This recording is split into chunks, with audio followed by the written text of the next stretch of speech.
Hello friends, welcome back to my channel PSC easy codes.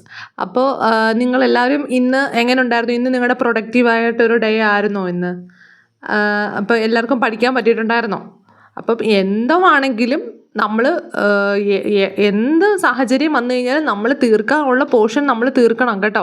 ഞാൻ തരുന്ന അന്നേരം തന്നെ തീർത്തില്ല, അതിനൊരു ഉഴപ്പ് വെച്ച് കഴിഞ്ഞ് കഴിഞ്ഞാൽ പിന്നീട് നമുക്ക് അങ്ങോട്ട് വരുമ്പോഴത്തേക്ക് നമുക്ക് പലതും അങ്ങനെ ഫുൾ എങ്ങനെ ആരാണോ തീർക്കുന്നത് അവരായിരിക്കും കയറിപ്പോകുന്നത് കേട്ടോ. അപ്പോൾ ആ ഒരു ഓർമ്മ വേണം. അതുകൊണ്ട് കറക്റ്റായിട്ടും നിങ്ങൾക്ക് തരുന്ന പോർഷൻ നിങ്ങൾ തീർത്തിരിക്കണം. കാരണം അത്രയ്ക്കുള്ള പോർഷനേ ഞാൻ തരുന്നുള്ളൂ. നിങ്ങൾക്ക് തീർക്കാൻ പറ്റും, എല്ലാവർക്കും തീർക്കാൻ പറ്റും. ഈ കണക്കിന് പോയി കഴിഞ്ഞാലും നമ്മൾ പാസ്സാകത്തുള്ളൂ. അപ്പം അത് നിങ്ങൾ ഓർത്തോണം. അപ്പം അതായത് എക്സ്ക്യൂസസ് ഒന്നും പറയാൻ പറ്റത്തില്ല. നമ്മളെല്ലാവരും പഠിച്ചേ പറ്റൂ. നമുക്കിത് നേടണം എന്നുണ്ടെങ്കിൽ നമ്മളിത് പഠിച്ചേ പറ്റത്തുള്ളൂ. അതുകൊണ്ട് എല്ലാവരും നന്നായിട്ട് തന്നെ പഠിക്കണം. എല്ലാ ദിവസവും നന്നായിട്ട് തന്നെ പഠിച്ചു വരണം കേട്ടോ.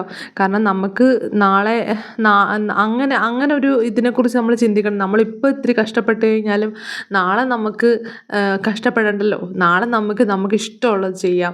നാളെ നമുക്ക് ഒരു ജോലി കിട്ടിക്കഴിഞ്ഞ് കഴിഞ്ഞാൽ ഒന്ന് ആലോചിച്ച് നോക്കുകയും നാളെ എല്ലാവരുടെ മുന്നിൽ എന്തൊരു വിലയായിരിക്കും.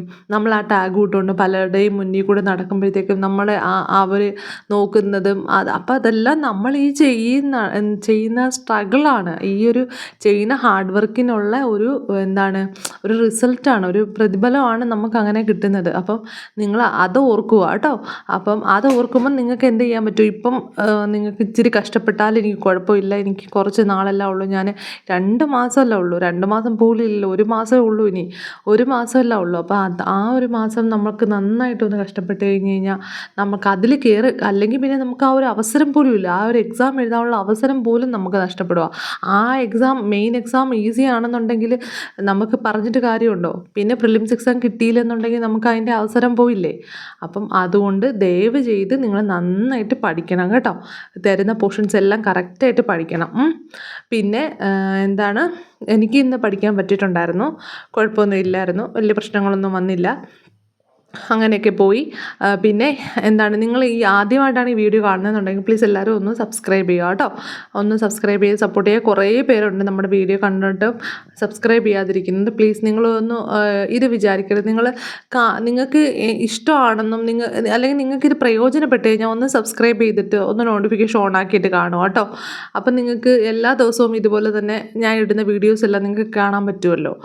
അപ്പം എന്താണെങ്കിലും നിങ്ങൾക്ക് ഇഷ്ടപ്പെട്ട് കഴിഞ്ഞാൽ ഒന്ന് ലൈക്ക് ചെയ്യുക, നിങ്ങളൊന്ന് റെസ്പോണ്ട് ചെയ്യുകയോ ചെയ്യുക കേട്ടോ. അപ്പോൾ നിങ്ങൾ കുറേ പേര് എനിക്ക് റെസ്പോണ്ട് ചെയ്യുന്നുണ്ട്, എല്ലാം ഞാൻ കാണുന്നുണ്ട്. ഓക്കെ. അപ്പം ഇന്നലെ ഒരു കമൻറ്റ് ഞാൻ കണ്ടത്, 34 വയസ്സായി, അപ്പം അതുകൊണ്ട് LDയും ഒക്കെ കയ്യിൽ നിന്ന് പോയി എന്നൊക്കെ പറഞ്ഞിട്ട് കമൻറ്റ് ഉണ്ടായിരുന്നു. അപ്പോൾ കുഴപ്പമില്ല, നമുക്ക് ഇനിയൊരു ചാൻസ് കൂടെ ദൈവം തന്നിട്ടുണ്ടല്ലോ. നമ്മുടെ മുന്നിൽ ഒരു ചാൻസ് കൂടെ തന്നിട്ടുണ്ടല്ലോ. ഒന്നുമില്ലെങ്കിൽ നമ്മൾ എന്ത് ചെയ്തേനെ? ഒന്നുമില്ലെങ്കിൽ നമുക്ക് ഒരു ചാൻസ് പോലും ഇല്ലെന്നുണ്ടെങ്കിൽ ഒന്നും നേടാൻ പറ്റത്തില്ലായിരുന്നല്ലോ. അപ്പം ദൈവം ഒരു ചാൻസ് കൊണ്ട് തന്നിട്ടില്ലേ. അപ്പം 10th പ്രിലിംസ് എന്ന് പറയുന്ന ഒരു സംഭവം കൊണ്ട് തന്നിട്ടുണ്ട്. അത് പാസ്സായി കഴിഞ്ഞ് കഴിഞ്ഞാൽ നിങ്ങൾക്ക് അതിനകത്തുനിന്ന് അപ്ലൈ ചെയ്ത എല്ലാം നമുക്ക് എഴുതാൻ പറ്റത്തില്ലേ. അപ്പോൾ അതിനെക്കുറിച്ച് കിട്ടിയതിനെക്കുറിച്ച് നമ്മൾ സാറ്റിസ്ഫൈ ചെയ്യും. മറ്റേ കിട്ടാത്തതിനെക്കുറിച്ച് നമ്മൾ ഡെസ്പായിക്കൊണ്ടും ഡൗൺ ആയിക്കൊണ്ടിരിക്കാതെ നമ്മുടെ കയ്യിലുള്ളതിനെക്കുറിച്ച് നമ്മൾ ആലോചിച്ചിട്ട് അത് നേടിയെടുക്കാൻ നോക്ക്. അല്ലെങ്കിൽ പിന്നെ ഒന്നും നമ്മുടെ കയ്യിലില്ലാതാവും. അതുകൊണ്ട് എനിക്കതേ പറയാവുള്ളൂ. നിങ്ങൾക്ക് കിട്ടുന്ന അവസരം നിങ്ങൾ പാഴാക്കരുത്. കാരണം ആ അവസരം പോയി കഴിഞ്ഞാൽ പിന്നെ അത് തിരിച്ച് വരത്തില്ല. ആർക്ക് വേണ്ടിയും സമയം വെയിറ്റ് ചെയ്യത്തില്ല, അതിങ്ങനെ പൊയ്ക്കൊണ്ടേയിരിക്കും. പിന്നെ ഞാൻ ഇന്നലെ പറഞ്ഞതുപോലെ തന്നെ എല്ലാവർക്കും 24 മണിക്കൂറേ ഉള്ളൂ. എല്ലാവരും നമ്മളെപ്പോലുള്ളവർ തന്നെയാണ്. എല്ലാ പ്രശ്നങ്ങളുടെ ഇടയിൽ കൂടെ തന്നെ പഠിക്കുന്നവരാണ് എല്ലാവരും. അല്ലാതെ വെറുതെ ഇരുന്ന് രാവിലെ മുതൽ ഇപ്പം നിങ്ങൾക്ക് തോന്നും എനിക്കൊരു പണിയില്ലല്ലോ, രാവിലെ മുതൽ വൈകിട്ട് വരെ കുഴപ്പമൊന്നുമില്ലല്ലോ. പലരുടെയും ജീവിതം കാണുമ്പോൾ തോന്നും അവർക്ക് കുഴപ്പമൊന്നുമില്ലല്ലോ, ഓക്കെ അവർക്ക് പഠിക്കാനുള്ളൂ, പക്ഷേ എനിക്കിങ്ങനെ ആയിപ്പോയല്ലോ എന്നിങ്ങനെ എല്ലാവരുടെ മനസ്സിൽ തോന്നും. പക്ഷെ നിങ്ങൾ അങ്ങനെ തോന്നണ്ട. കാരണം എന്ന് പറഞ്ഞു കഴിഞ്ഞാൽ അങ്ങനെ ഇരുന്ന് ഫുൾ ടൈം അങ്ങനെ പഠിക്കാൻ കിട്ടുന്നവർക്കാണെങ്കിൽ അവരുടെ അല്ലാത്ത പ്രശ്നങ്ങൾ കാണും. അവർക്ക് പഠിക്കുമ്പോൾ ഉറക്കം വരും, അല്ലെങ്കിൽ പഠിക്കുന്ന തലയിൽ കയറത്തില്ല, അല്ലെങ്കിൽ ഫുൾ ടൈം ഇങ്ങനെ പഠിച്ചുകൊണ്ടിരിക്കുമ്പോഴത്തേക്ക് അങ്ങനെയൊക്കെ ഒരുപാട് കാര്യങ്ങളുണ്ട്. അപ്പം നിങ്ങൾ ഓർക്കുക, നിങ്ങൾക്ക് ഈ ചിലപ്പം ഈ തിരക്കിനിടയിൽ കിട്ടുന്ന അത്രയും മണിക്കൂറുകൾ നിങ്ങൾക്ക് പ്രൊഡക്റ്റീവായിട്ട് യൂസ് ചെയ്യാൻ പറ്റിക്കഴിഞ്ഞാൽ ആ ജോലി ഇല്ലാത്ത മറ്റുള്ള ജോലികളൊന്നും ഇല്ലാതെ രാവിലെ മുതൽ വൈകിട്ട് വരെ ഇരുന്ന് പഠിക്കുന്ന കുട്ടികളെക്കാളും ബെനിഫിറ്റ് നിങ്ങൾക്കായിരിക്കും. കാരണം നമ്മൾ എത്ര ടൈം പ്രൊഡക്റ്റീവായിട്ട് ഉപയോഗിക്കുന്നു എന്നുള്ളതില്ല കാര്യം, അല്ലാതെ ഇത്രയും ടൈം കിട്ടുന്നു എന്നുള്ളതിലല്ല കാര്യം. അപ്പം കിട്ടുന്ന സമയം മാക്സിമം നന്നായിട്ട് പ്രയോജനപ്പെടുത്തുക കേട്ടോ. അപ്പം ആരും ഒന്നും കൊണ്ട് വിഷമിക്കേണ്ട, നമ്മളെ കൊണ്ട് പറ്റാത്തതായിട്ടൊന്നും ഇല്ല കേട്ടോ. നമ്മളെ കൊണ്ട് എല്ലാം പറ്റും. പക്ഷേ ഒരു ആത്മവിശ്വാസം വേണം. എന്ത് കാര്യം ചെയ്യാൻ പോകുന്നതിന് മുന്നേയും എനിക്ക് പറ്റും, ഞാൻ അതിൻ്റെ മാക്സിമം ശ്രമിക്കും. പല ഒബ്സ്റ്റക്കിൾസും പല പ്രതിസന്ധികളും നമ്മുടെ ഇടയ്ക്ക് വരും, അതിനെ ഞാൻ മറികടക്കും എന്ന് മനസ്സിൽ ഉറപ്പിച്ചിട്ട് വേണം ഒരു കാര്യത്തിന് ഇറങ്ങാനായിട്ട് കേട്ടോ. അപ്പം നിങ്ങൾ നന്നായിട്ട് പഠിക്കുക കേട്ടോ. അപ്പം പഠിക്കുന്നതിനകത്തുനിന്ന് വരുന്ന ഓരോരോ മിസ്റ്റേക്കുകൾ നമ്മൾ പിന്നെ മുമ്പൊക്കെ വരുത്തിയ മിസ്റ്റേക്കുകൾ നമുക്കറിയാലോ. നമുക്ക് എന്തൊക്കെ അവരവർക്കേ അറിയത്തുള്ളൂ നമുക്ക് എന്തൊക്കെയാണ് പോരായ്മകളെന്നും നമ്മുടെ നെഗറ്റീവ്സ് എന്തൊക്കെയാണ് നമുക്ക് തന്നെ അറിയത്തുള്ളൂ. അപ്പം അതിന് നമ്മൾ ഞാൻ ആദ്യത്തെ വീഡിയോയിൽ തന്നെ പറഞ്ഞിട്ടുണ്ട്, നിങ്ങളുടെ ഒരു ദിവസത്തിൻ്റെ എൻഡിൽ നിങ്ങളുടെ ആ ദിവസം എങ്ങനെയായിരുന്നു, എങ്ങനെയൊക്കെയാണ് എനിക്ക് എൻ്റെ നെഗറ്റീവ്സ് എന്തൊക്കെയാണ്, നെഗറ്റീവ് പോസിറ്റീവ് എഴുതി വെക്കുക. അപ്പം നിങ്ങൾ പോസിറ്റീവ് എഴുതി വെക്കുക. നിങ്ങൾ എന്തൊക്കെയാണ് ഇന്ന് നല്ല കാര്യങ്ങൾ ചെയ്തത്, ഇന്ന് എനിക്ക് അവിടെ പോയിട്ട് കറക്റ്റ് സമയത്ത് തന്നെ തിരിച്ചെത്താൻ പറ്റിയതുകൊണ്ട് എനിക്ക് അത്രയും സമയം യൂട്ടിലൈസ് ചെയ്യാൻ പറ്റി, അങ്ങനെയൊക്കെയുള്ള കാര്യങ്ങൾ എഴുതി വെക്കുക. അല്ലെങ്കിൽ എനിക്ക് അത്രയും തീർക്കാൻ പറ്റി, അത്രയും പോർഷൻ തീർക്കാൻ പറ്റി അന്ന് എഴുതി വെക്കുക. പിന്നെ നിങ്ങളുടെ നെഗറ്റീവ്സ് നിങ്ങൾ ആ ഒരു ദിവസത്തെക്കുറിച്ചിട്ടൊന്ന് ആലോചിക്കുക. നെഗറ്റീവ്സ് എഴുതി വെക്കുക. നെഗറ്റീവ്സ് എന്താണ് നിങ്ങൾക്കുള്ളത്, ഒരു 5 മിനിറ്റ്സ് 10 മിനിറ്റ്സ് അതിൽ കൂടുതൽ എടുക്കരുത് കേട്ടോ ഇതെടുക്കാൻ. അല്ലെങ്കിൽ ഇത് ചിന്തിച്ചുകൊണ്ട് ഇങ്ങനെ ഇന്ന് സമയം പോക്കരുത്. അപ്പം നെഗറ്റീവ്സ് എന്താണ്, നെഗറ്റീവ്സ് നിങ്ങൾക്ക് ഇന്ന് എന്താണ് പറ്റിയത്, ഇന്ന് എനിക്ക് അവിടെ എന്താണ് സമയം കിട്ടിയില്ല, അല്ലെങ്കിൽ കിച്ചണിൽ അല്ലെങ്കിൽ കുട്ടിയുടെ കാര്യം അല്ലെങ്കിൽ എന്താണ് മറ്റുള്ളവർ വന്നപ്പോൾ അവരുടെ അടുത്ത് സംസാരിച്ചിരുന്നു, അല്ലെങ്കിൽ കുറച്ച് എൻ്റർടൈൻമെൻറ്റിൽ യൂട്യൂബിനകത്തും ഫേസ്ബുക്കിനകത്തും ഒക്കെ കയറി ഇൻസ്റ്റയിലൊക്കെ കയറി ഞാൻ അങ്ങനെ സമയം പോയി. അപ്പം എന്തൊക്കെയാണ് നിങ്ങളുടെ നെഗറ്റീവ്സ് അത് എഴുതി വെക്കുക. അപ്പം പിറ്റേ ദിവസം എന്ത് ചെയ്യുക, നിങ്ങളുടെ നെഗറ്റീവ്സിനെ കുറച്ച് പോസിറ്റീവ് മാത്രമാക്കുക കേട്ടോ. അപ്പോഴാണ് ശരിക്കും പറഞ്ഞു കഴിഞ്ഞാൽ നമ്മുടെ ആ ഒരു നമ്മൾ പോകുന്ന ട്രാക്ക് കറക്റ്റാണ്, നമുക്ക് വിൻ ചെയ്യാൻ നമ്മൾ യോഗ്യയാണ് എന്ന് നമുക്ക് തോന്നുന്നത് കേട്ടോ. അപ്പം ആ ഒരു രീതിയിലോട്ട് നിങ്ങൾ മാറുക. പൂർണ്ണമായിട്ടും നിങ്ങൾക്ക് ആ ഒരു എക്സാം അപ്പം നമുക്ക് ശരിക്കും പറഞ്ഞു കഴിഞ്ഞാൽ അങ്ങനെയുള്ള സമയങ്ങളിൽ നമുക്ക് കിടന്നാൽ പോലും ഉറക്കം വരത്തില്ല. അപ്പോൾ അങ്ങനെ ഒരു ഇൻറ്റൻസിറ്റിയിലോട്ട് കൊണ്ടുവരിക കേട്ടോ. പിന്നെ ടെൻഷൻ അടിക്കാനല്ല ഞാൻ പറഞ്ഞത്, ടെൻഷൻ വേണ്ട. നമ്മൾ ചെയ്തല്ലോ, നമ്മളെ കൊണ്ട് ചെയ്യുന്നത് മാക്സിമം ചെയ്തു. പിന്നെ നമ്മൾ ദൈവത്തിന് വിട്ടേക്കുക, പ്രാർത്ഥിക്കുക, നന്നായിട്ട് പ്രാർത്ഥിക്കുക. നമ്മളെ കൊണ്ട് ചെയ്യുന്നത് നമ്മുടെ 100% നമ്മൾ ഇടുക കേട്ടോ. ഇതിനെക്കുറിച്ച് ആരും ബോധേടാവണ്ട. പിന്നെ കുറേ പേര് നമ്മളിപ്പം പഠിച്ചത് എന്തൊക്കെയാണ്, SCERT.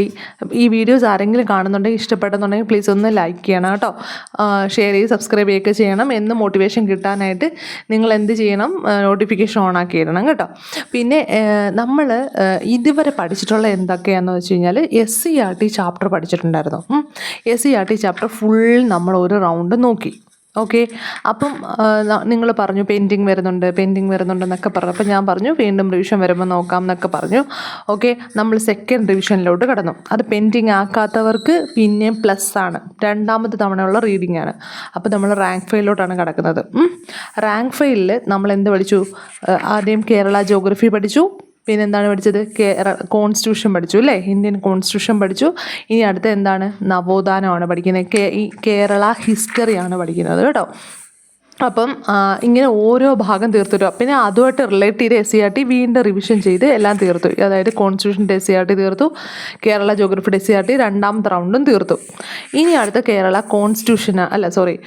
കേരള ഹിസ്റ്ററിയാണ് വരുന്നത്. ഓക്കെ. അപ്പം അതിനകത്ത് എന്തൊക്കെയാണ് പഠിക്കേണ്ടതെന്ന് ഞാൻ പറയാം. ഈ വീഡിയോയ്ക്ക് കാണുന്നത് എന്തൊക്കെയാണ് പഠിക്കേണ്ടതെന്നുള്ളത് ഞാൻ റാങ്ക് ഫയൽ മറിക്കുന്നതാണ്. അപ്പം അതൊക്കെയാണ് നിങ്ങളൊന്ന് ഓർത്ത് വെച്ചേക്കുക കേട്ടോ. ഞാൻ പിന്നീട് പറയാം. ഇത് നന്നായിട്ട് ഞാൻ ആ ടൈം ടേബിൾ വരുമ്പം പറയാം. എങ്കിലും നിങ്ങളത് ആ ടോപ്പിക്കുകൾ, അതായത് 10th പ്രിലിംസിൻ്റെ റാങ്ക് ഫയലാണിത്. അപ്പോൾ ആ ടോപ്പിക്കുകൾ നിങ്ങൾ ഓർത്ത് വെച്ചേക്കുക കേട്ടോ. അതായത് ഞാൻ കേരള സമരം എന്ന് പറയുമ്പം അത് എന്തൊക്കെയാണ് വരുന്നതെന്നുള്ളത് ആ റാങ്ക് ഫയൽ ഞാൻ മറക്കുന്നതിനകത്തുണ്ട് കേട്ടോ. അപ്പം അതുകൊണ്ടാണ് ആ വീഡിയോ തന്നെ ഇതിൻ്റെ ബാക്ക്ഗ്രൗണ്ടായിട്ട് ഇട്ടിരിക്കുന്നത്. അപ്പോൾ അത് നിങ്ങളൊന്ന് നോക്കി വെച്ചേക്കുക കേട്ടോ ഏതൊക്കെയാണെന്നുള്ളത്. പിന്നെ എന്താണ് അപ്പം നമ്മൾ ഇത്രയും ആണ് കറക്റ്റായിട്ട് പഠിച്ചു വന്നാൽ പിന്നെ നമ്മൾ കറണ്ട് അഫേഴ്സാണ് പഠിച്ചത്. കറണ്ട് അഫേഴ്സിൻ്റെ കുറേ ടോപ്പിക്കുകൾ പഠിച്ചു. ഇപ്പം ഞാൻ ഷോർട്ടായിട്ടുള്ള കറണ്ട് അഫേഴ്സാണ് തരുന്നത്. അതൊരു നല്ല PDF ആണ്. അപ്പോൾ അതിനകത്തു നിന്നുള്ള കറണ്ട് അഫേഴ്സാണ് തരുന്നത്. പിന്നെ മാത്സ് നമ്മൾ ടോപ്പിക്ക് തീരാറായി. ഓക്കെ, ഇനി കുറച്ച് ടോപ്പിക്കുകളൂടെ ബാക്കിയുള്ളൂ കേട്ടോ. അപ്പം അത് നമ്മൾ ഫസ്റ്റ് റൗണ്ട് തീർക്കും. പിന്നെ സെക്കൻഡ് റൗണ്ട് വീണ്ടും മാത്സ് വരും കേട്ടോ. ക്വസ്റ്റ്യൻ പേപ്പർ ചെയ്യുന്നതിന് മുന്നേ നമുക്ക് സെക്കൻഡ് റൗണ്ട് ഒന്നുകൂടെ മാത്സ് വരണം. ദയവ് ചെയ്ത് നിങ്ങളുടെ മാത്സും കറണ്ട് അഫേഴ്സും പെൻഡിങ് ഇടരുത്. അത് കാരണം അത് ആവർത്തിക്കാൻ കിട്ടുന്ന ചാൻസ് കുറവായിരിക്കും. കാരണം എന്ന് പറഞ്ഞാൽ ഇനി ക്വസ്റ്റ്യൻ പേപ്പർ ചെയ്യുന്നത് കൊണ്ട്. അതുകൊണ്ട് പെൻഡിങ് ഇടരുത്. എന്നാലും മാക്സിമം റിവിഷൻ വരാൻ നോക്കാം. എന്നാലും പെൻഡിങ് ഇടാതെ മാക്സിമം കൊണ്ടുപോകണം കേട്ടോ. അപ്പം എന്താണ് നിങ്ങൾ ഇപ്പം കുറച്ച് ദിവസത്തിന് മുന്നെയാണ് വന്നിട്ടുള്ളതെന്നുണ്ടെങ്കിലും കുഴപ്പമില്ല. നമ്മുടെ റാങ്ക് ഫെയിൽ തീർക്കുന്ന ഇത് 5 ഡേയ്സിലായുള്ളൂ. അപ്പം ആ റാങ്ക് ഫെയിൽ തീർക്കുന്നതിൻ്റെ അതേപോലെ കടന്നു വന്നാൽ മതി. കാരണം SCRT വീണ്ടും റിവിഷൻ ഞങ്ങൾ വരുവാണ്. ആദ്യം തൊട്ടേ വരുവാണ് SCRT. അതുകൊണ്ട് നിങ്ങൾക്ക് പ്രശ്നമൊന്നുമില്ല. ഇതേപോലെ അങ്ങ് ഫോളോ ചെയ്ത് പോവുക നന്നായിട്ട്. നിങ്ങൾ വില്ലിങ് ആണോ? നമ്മളൊന്ന് തുനിഞ്ഞിറങ്ങിയാൽ കിട്ടും. ഉറപ്പായിട്ട് കിട്ടാത്തതായിട്ടൊന്നുമില്ല. പക്ഷേ അങ്ങനെ നിങ്ങൾ ഫുള്ളായിട്ട് നിങ്ങൾ ഇറങ്ങാത്തതാണ് ഈ പ്രശ്നം കേട്ടോ. അപ്പം നമുക്ക് നാളെ എന്തൊക്കെയാണ് പഠിക്കാനുള്ളതെന്ന് നോക്കാം കേട്ടോ. അപ്പം നാളെ നമ്മൾ Day 5 ആണ്. അപ്പം ഇന്ത്യൻ സ്വാതന്ത്ര്യ സമരവുമായി ബന്ധപ്പെട്ട് കേരളത്തിലുണ്ടായ മുന്നേറ്റങ്ങളും അതിന് പിന്നിൽ പ്രവർത്തിച്ചവരും ആണ് നമ്മൾ നോക്കേണ്ടത്. അതായത് നമ്മൾ എന്താണ് നോക്കേണ്ടത്? ഞാൻ പറഞ്ഞല്ലോ റാങ്ക് ഫെയിൽ മറിച്ചിട്ടുണ്ട്, അങ്ങനെ ഞാൻ വീഡിയോ ചെയ്തിട്ടുണ്ട്. അപ്പം അതിന് മുന്നേ ഉള്ള ക്ലിപ്പിങ്സിൽ അപ്പം അതൊന്ന് നോക്കിക്കോണം ഏതൊക്കെയാണെന്ന്. അതായത് നമ്മുടെ സമരങ്ങളുണ്ടല്ലോ. അപ്പം മൊറാഴ സമരം അങ്ങനെ പറഞ്ഞിട്ട് കുറേ സമരങ്ങളുണ്ടല്ലോ. അപ്പം ആ സമരങ്ങളെല്ലാം നമ്മൾ വൈക്കം സത്യാഗ്രഹം അങ്ങനെ കുറേ സമരങ്ങളുണ്ട്. അപ്പോൾ അതെല്ലാം നമ്മൾ നോക്കണം. ആ കേരളത്തിൻ്റെ എല്ലാ സമരങ്ങളും എല്ലാ കാര്യങ്ങളും നോക്കണം. അതായത് ലാസ്റ്റ് വരെ വരുന്ന പാലിയം സത്യാഗ്രഹം എന്നൊക്കെ പറഞ്ഞിട്ട് അങ്ങനെ എല്ലാം നമ്മൾ ക്ഷേത്രപ്രവേശന വിളംബരം, പിന്നെന്താണ് ഗുരുവായൂർ സത്യാഗ്രഹം എല്ലാം നമ്മൾ നോക്കണം. ഓക്കെ, അങ്ങനെ സമരങ്ങളെല്ലാം നോക്കണം. അതിനുശേഷം ശ്രീനാരായണ ഗുരുവും ചട്ടമ്പി സ്വാമികളും നോക്കണം. ശ്രീനാരായണ ഗുരുവിനെ കുറിച്ച് വാസ്റ്റാണ്. അപ്പം അത് നോക്കി ചട്ടമ്പി സ്വാമികളും നോക്കണം. കാരണം ബാക്കി നവോദനം എല്ലാം കൂടെ ഒരു ക്ലാസ്സിലെടുക്കാനുള്ളതാണ്. അപ്പോൾ ഈ വലിയൊരു 2 പേരുടെ അങ്ങ് നോക്കി വെച്ചേക്കോ കേട്ടോ. ചട്ടമ്പി സ്വാമികളും ശ്രീനാരായണ ഗുരുവും കൂടെ അതിൻ്റെ കൂടെ നോക്കണം. ഓക്കെ, അതിൻ്റെ റിലേറ്റഡ് ആയിട്ടാണ് SCRT ചാപ്റ്റർ ക്ലാസ് 7 ചാപ്റ്റർ 8 ആണ് നവകേരള സൃഷ്ടിക്കായി. ഓക്കെ, അതുകൂടി പഠിക്കണം. പിന്നെ കറണ്ട് അഫേഴ്സ് 40ാമത്തെ പേജ് വരെ നമ്മൾ പഠിച്ച് നിർത്തിയിരിക്കുകയാണ്. 57 പേജാണ് ആ PDF-ലുള്ളത്. അപ്പം നിങ്ങൾ 40 മുതൽ എത്ര നിങ്ങൾക്ക് പഠിക്കാൻ പറ്റുമോ അത്ര വരെ പഠിക്കുക. കാരണം ഞാൻ നാളെയും കൂടെ ആ കറണ്ട് അഫേഴ്സിൻ്റെ PDF-ൻ്റെ തരുന്നുണ്ട്. അപ്പം നിങ്ങൾക്ക് എന്തെങ്കിലും പെൻഡിങ് കിടക്കുന്നുണ്ടെങ്കിൽ നാളെയും കൂടെ കൊണ്ട് ആ PDF തീർക്കണം കേട്ടോ. അപ്പോൾ അതുകൊണ്ട് 40 മുതൽ എത്ര വരെ നിങ്ങൾക്ക് പഠിക്കുന്നോ അത്രയും വരെ നിങ്ങൾ പഠിക്കുക. ഓക്കെ, ഇനി അടുത്ത മാത്സ് പ്രോഫിറ്റ് ആൻഡ് ലോസ് ഇത്തിരി വലുതായതുകൊണ്ട് ഞാൻ നാളെയും കൂടെ പ്രോഫിറ്റ് ആൻഡ് ലോസിന് തരുവാണ്. ഓക്കെ, അപ്പോൾ ഇത്രയും കാര്യങ്ങൾ നിങ്ങൾ നന്നായിട്ട് പഠിച്ച് ഞാൻ ഒരുവിധം നമുക്ക് തീർക്കാൻ പറ്റുന്ന രീതി തന്നെയാണ് തരുന്നത്. വലിയ എഫോർട്ട് എടുത്ത് തരുന്നില്ല. അപ്പം നിങ്ങൾ അത്രയും പഠിക്കണം. അത്രയും പഠിച്ചേ പറ്റൂ. അപ്പം നിങ്ങൾ അത്രയും പഠിച്ച് നന്നായിട്ട് വരിക കേട്ടോ. അപ്പം എന്തെങ്കിലും നിങ്ങൾക്ക് കമൻറ്റോ എന്തെങ്കിലുമൊക്കെ ചോദിക്കുകയാണെങ്കിൽ ഞാൻ മിക്കവാറും ഉള്ള കമൻസിനെല്ലാം റിപ്ലൈ കൊടുക്കാറുണ്ട്. ഓക്കെ, അപ്പം നിങ്ങൾക്ക് ടെലിഗ്രാമിനകത്ത് ജോയിൻ ചെയ്യാമെന്നുള്ളവർക്ക് ജോയിൻ ചെയ്യാം. ഡിസ്കഷൻ ഗ്രൂപ്പൊക്കെ ഉണ്ട്. അപ്പം അതിനകത്ത് നമ്മുടെ മെയിൻ ചാനലിൻ്റെ ലിങ്ക് ഞാൻ കമൻറ്റ് ബോക്സിൽ പിൻ ചെയ്തേക്കാം. അപ്പം അതിനകത്ത് വഴി ഡിസ്കഷൻ ഗ്രൂപ്പിലും കയറാൻ പറ്റും. അപ്പോൾ ഫ്രണ്ട്സൊക്കെ PDF ഒക്കെ ഷെയർ ചെയ്ത് തരുന്നുണ്ട്. റാങ്ക് ഫെയിലിലെ PDF ഒക്കെ ഷെയർ ചെയ്ത് തരുന്നുണ്ട്. അപ്പോൾ അതൊക്കെ നോക്കാം. പിന്നെ കറണ്ട് അഫേഴ്സിൻ്റെ PDF ഓൾറെഡി ഞാൻ ഷെയർ ചെയ്തിട്ടിട്ടുണ്ട്. അപ്പം അത് നോക്കാം. ഓക്കെ, അപ്പോൾ എല്ലാവരും നന്നായിട്ട് പഠിക്കുക കേട്ടോ. ഓക്കെ, അപ്പം നാളെ ഞാൻ പറഞ്ഞതുപോലെ തന്നെ നിങ്ങളെ തന്നെ ഒന്ന് എന്ത് ചെയ്യണം, നിങ്ങളെ തന്നെ ഒന്ന് മോണിറ്റർ ചെയ്യണം. നിങ്ങൾ ഓക്കെ ആണോ, നിങ്ങൾ പോകുന്ന ട്രാക്ക് കറക്റ്റാണോ, നിങ്ങൾക്ക് നന്നായിട്ട് പഠിക്കാൻ പറ്റുന്നുണ്ടോ എന്നൊക്കെ നിങ്ങൾ തന്നെ നോക്കണം. Okay, thank you.